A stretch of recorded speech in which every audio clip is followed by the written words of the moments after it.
உயர்கல்வி. அப்ப உயர்கல்வி மாறுகிறது. 9வது காரணம் தெய்வீகம். அப்ப தெய்வீகம் சம்பந்தமான தொழில நீண்ட தூரம். அப்ப R&D டிபார்ட்மெண்ட் வேலை செய்யறது. அதாவது இந்த பாவம் வந்து சந்தோஷம் தரக்கூடிய பாவம். அந்த பாவம் 10 தொடர்பு கொள்ளும் போது அந்த வேலையோட தரம் என்பது சந்தோஷமாக இருக்கிறது. ஆனா 10, 9 தொடர்பு கொள்ளும் போது இங்க 10வது வீட்டை கெடுத்து லக்னம் சுகத்தை அனுபவிக்குது. ரெண்டுத்துக்கும் வித்தியாசம் இருந்தா பாருங்க சார்.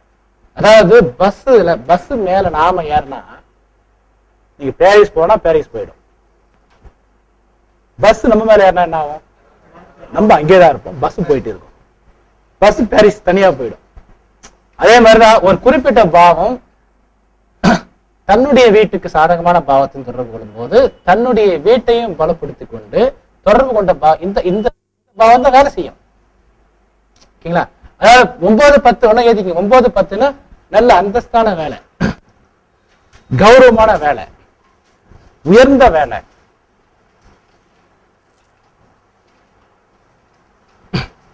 ஆன்மீக பணி, வெளிநாட்டு வேலை, நம்ம என்ன படிச்சோமோ அந்த படிப்புக்கு ஏற்ற வேலை. என்ன சார்? உயர்ந்த வேலை. 9வது உயர்ந்த வேலை,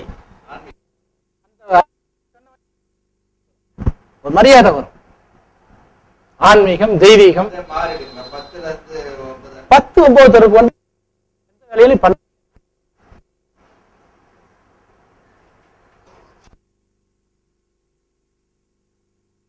கெடுத்துச்சு இல்லையா? 10வது வீட்டுக்கு 12வது வீட்டா போச்சு இல்லையா? இங்க செயல்படக்கூடிய பாவம் 9 தானே. இந்த ஏரியா டச் பண்ணது இல்லையா? நல்லா புரிஞ்சுங்க சார். ஒரு குறிப்பிட்ட பாவம் இந்த ஏரியாவையோ இந்த ஏரியாவை டச் பண்ணா அது பிரச்சனை. இந்த ஏரியாவை இந்த 5, 9 டச் பண்ணும்போது அகம் சார்ந்த விஷயத்தை உயர்த்திடும், புறம் சார்ந்த விஷயத்தை கெடுத்துரும். இங்க தொடர்பு கொள்ளும் போது அகத்தை முழுசா கெடுத்துரும். அகத்தை கெடுத்தாவே உங்களுக்கு புறத்தை அனுபவிக்க முடியாது, புறத்தையும் அனுபவிக்க முடியாது. அதனால இந்த 2 வீட்டையும் எந்த பாவமும் தொடர்பு கொள்ளக்கூடாது. இன்னும் கொஞ்சம் கன்ஃபியூஸா தான் இருக்கு. அதுதான் என்ன சொன்னா, இந்த ஏரியா ஒரு குறிப்பிட்ட பாவம் 2, 4, 6, 10 தொடர்பு கொண்டா வருமானம் வரும். ஒரு குறிப்பிட்ட பாவம் 1, 3, 7, 12 தொடர்பு கொண்டா வருமானம் கொஞ்சம் கம்மியாகும், சந்தோஷம் கொஞ்சம் அதிகமாகவும் இருக்கும். 5, 9 தொடர்பு கொள்ளும் போது அந்த பாவ ரீதி எந்த ஒரு பொருளாதார முன்னேற்றமும் கிடைக்காது. அந்த பாவத்துக்கு நாம செலவு பண்ணிட்டு இருப்போம். 8, 12 தொடர்பு கொள்ளும் போது அந்த பாவ ரீதியா வலி, வேதனை, துன்பம், அவமானம்லாம் வரும். ரொம்ப ஈஸியா உங்களுக்கு புரியுற மாதிரி மீண்டும் சொல்லிடுறேன் நான். 7வது வீடு 2, 4, 6, 10 தொடர்பு கொண்டா மனைவி ரீதியாக வருமானங்கள், முன்னேற்றங்கள்லாம் நல்லா கிடைக்கும். வேலைக்கு போற பொண்ணா மனைவி வருவாங்க. ஆனா கணவன் மனைவி உறவுல ரொம்ப அந்யோன்யம் இருக்காது. கணவன் மனைவி விஷயத்தை கடவுள் அளந்துதான் கொடுக்கும். அளவு சாப்பாடுக்கும் சாதாரண சாப்பாடு என்ன வித்தியாசம் சார்? என்ன சார்? சொல்லுங்க சார். என்ன சார்?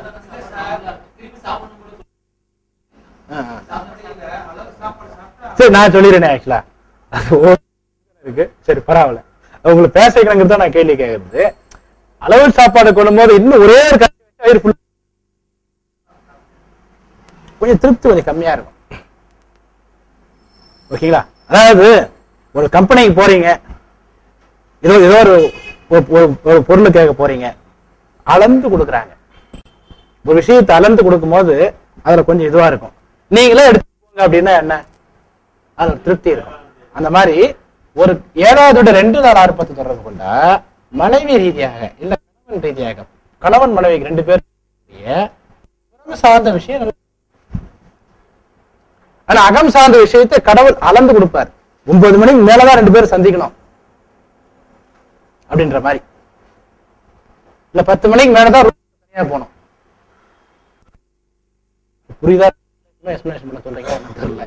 அதாவது அகம் சார்ந்த விஷயத்தை, அது அகம் சார்ந்த விஷயத்துக்கு என்ன அப்படின்னா அதை கொஞ்சம் அளந்து கொடுத்துருவார், அது கிடைக்கும். சினிமாவில பாப்பீங்க, ஒரு ஹீரோ வந்து ஜெயில இருப்பாரு, ஹீரோயின் வந்து போவாங்க. ஜெயில போகும்போது அந்த ஜெயில் கீப்பரா ஏதோ சொல்லுவாங்க, அவர் என்ன பண்ணுவாரு, 5 நிமிஷம் டைமா போய் பார்த்துட்டு வாங்க, போயிட்டு பேசுவாங்க, அழுவாங்க. உடனே 5 நிமிஷத்துல வந்து இழுப்பாரு. விட்டு தான் 2 நிமிஷம் எக்ஸ்ட்ரா பேசிருக்கோம், அவ்வளவுதான். ஆனா என்னன்னு பார்த்தா அந்த 5 நிமிஷங்கிறது அளந்து கொடுக்குற நேரம் இல்லையா, அதுதான் இது. அதாவது ஜெயில் சூப்பரண்ட் வந்து உங்களுக்கு பார்க்க வேணாம்னு சொல்லல, பார்க்க அனுப்புறாரு, ஆனா நேரத்தை அளந்து கொடுக்குறாரு. அந்த மாதிரி அகம் சார்ந்த விஷயத்தை, கணவன் மனைவிக்குள்ள இருக்கக்கூடிய அகம் சார்ந்த விஷயம் அளந்து கிடைக்கும்.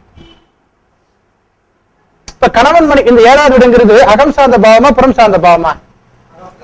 அகம் சார்ந்த பாவம். ஆனா இங்க அகம் சார்ந்த பாவத்தை கொஞ்சம் சேதாரம் இருக்கு. அதுக்கு என்ன சேதாரம்? மனைவி வேலைக்கு போனா என்ன பொருளாதாரம் கிடைக்குது, இது புறத்துக்கு நல்லது. அகத்துக்கு என்ன கெட்டது? இது நீங்க சமையல் செய்யணும், இது அகத்துக்கு கெட்டது. என்னங்க சார், வாரத்துக்கு 4 நாள் தான், அது அகத்துக்கு கெட்டது. எதுன்னு கேட்டுறாதீங்க. அப்ப என்ன ஆகுதுன்னா ஒரு பிணைப்பு, ஒரு இணைப்பு குறையுது, அதிகாரம் பண்ண முடியல. என்ன, நான் சம்பாதிக்கிறேன், அதிகமா சம்பாதிக்கிறேன்ல, கொஞ்சம் அடக்கமாயிரும் அப்படின்னு. அப்ப அகம் சார்ந்த விஷயத்துக்கு கொஞ்சம் ஒரு கட்டுப்பாடு வெளிக்குது. ஆனா என்னன்னா புறத்துக்கு அது நல்லது. அதனால இதை வந்து இது மோசம் நம்ம சொல்ல முடியாது. இன்றைய கால வாழ்க்கை புறம் சார்ந்த வாழ்க்கையை நோக்கி நம்ம நகர ஆரம்பிச்சாச்சு. இந்த நூற்றாண்டு 21வது நூற்றாண்டு பிறந்ததுல இருந்து நம்முடைய வாழ்க்கை முறை என்பது அகத்தை கொஞ்சம் கொஞ்சமா விட்டு புறத்தை நோக்கி நம்ம பயணம் செய்ய ஆரம்பிச்சாச்சு. அகம் நம்ம விட்டு விலகி கொண்டே இருக்குது. அதனால இதை வந்து 1ஆம் நம்பரா போட்டேன். இதை நிறைய பேர் எனக்கு சொன்னாங்க, சார் இதை 1ஆம் நம்பர் போட்டு இதை 2வது நம்பர் போடுங்க சார். ஆனா இன்றைக்கு இருக்கக்கூடிய சூழல், இன்றைக்கு இருக்கக்கூடிய கலாச்சாரம் என்பது புறம் சார்ந்து இருக்கிறதால இது திருமண வாழ்க்கை பெரும்பாலும் பாதிக்காது. இருந்தாலும் கூட அதுல ஒரு அதிருப்தி இருந்துகிட்டே இருக்கும். சரிங்களா? இதை 7வது 1, 3, 7, 11 தொடர்பு கொள்ளும் கணவன் மனைவிக்கு எடுக்கக்கூடிய சந்தோஷங்கள் நன்றாக இருக்கும். அதே நேரத்தில் வருமானமும் இருக்கும்.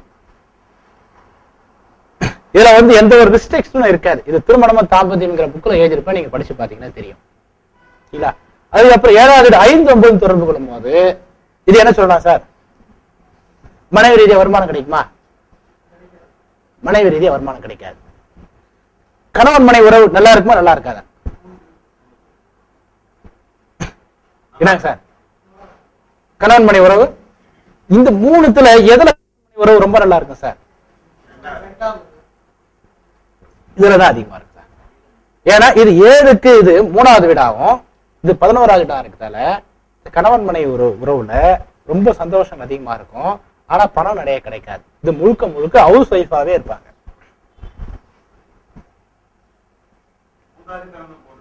என்ன சார், மனைவிக்கு உதாரணமா செலவு பண்றீங்க சார்.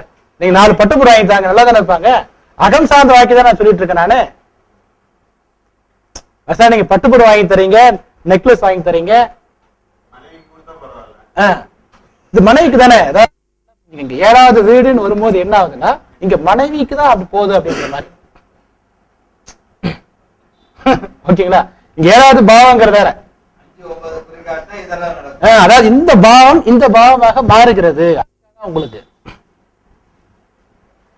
இதை 8, 12 தொடர்பு கொள்ளும்போது அது பிரச்சனை ஆயிடுது. இதேதான் மனைவிங்கிறது இல்ல, இது எல்லா பாவத்துக்கும் இதே ரூல் தான். இப்ப நீங்க எதனா ஒரு பாவத்தை சொல்லணும், அதுக்கு நான் சொல்றேன் இதே மாதிரி விளக்கத்தை. நானு எதனா ஒரு பாவத்தை சொல்லுங்க, எதனா ஒரு விஷயத்தை சொல்லுங்க, எதனா ஒரு விஷயத்தை சொல்லுங்க. சரி, உத்தியோகம் எடுத்துக்க. உத்தியோகம் 6வது வீடு 2, 4, 60 உத்தியோகத்துல சாதாரண